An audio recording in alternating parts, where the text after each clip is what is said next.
China issuing retaliatory tariffs on $34 billion worth of U.S. goods. This after the Trump administration put a 25% tariff on up to $50 billion worth of Chinese goods earlier today. Critics of the tariffs say it's not just U.S. manufacturers and farmers that are going to feel these effects. Actually, Hollywood will too.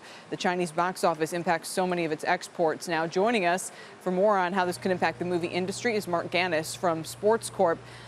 Marc, you know this scene pretty well between the U.S. and China here. It's still unclear what exactly they may be doing on the box office front, but they could inflict some pain, right?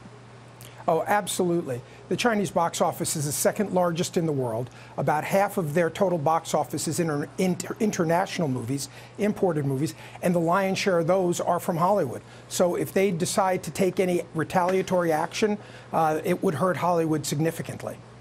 Yeah, that's what Axios was reporting this morning. At the same time, don't they need the U.S. movie industry?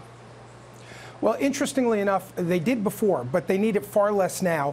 Last year, about 55% of the Chinese box office was domestic movies. Some of that's because of incentives and things the government provides.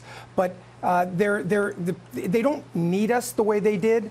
But by the same token, but we need them more than we did because the box office means so much now to the profitability of movies in Hollywood generally.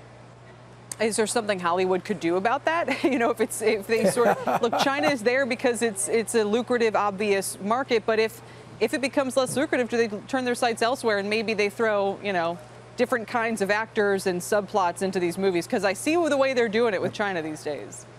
Oh, you're absolutely right. I'll tell you, one of the interesting parts about this is the Hollywood industry is one of the few industries that actually generates a very significant trade surplus for the United States. It's well over $1 billion a year. And it's the kind of renewable property, renewable industry that is very, very easy to translate, very easy to export. So one of the things the Chinese can say is, look, this is an industry that you actually make more from us than we make from you. So it's a very interesting dynamic that's going on.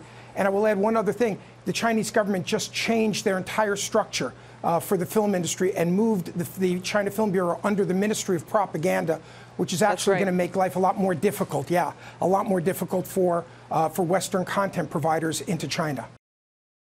Hey there, thanks for checking out CNBC on YouTube. Be sure to subscribe to stay up to date on all of the day's biggest stories. You can also click on any of the videos around me to watch the latest from CNBC. Thanks for watching.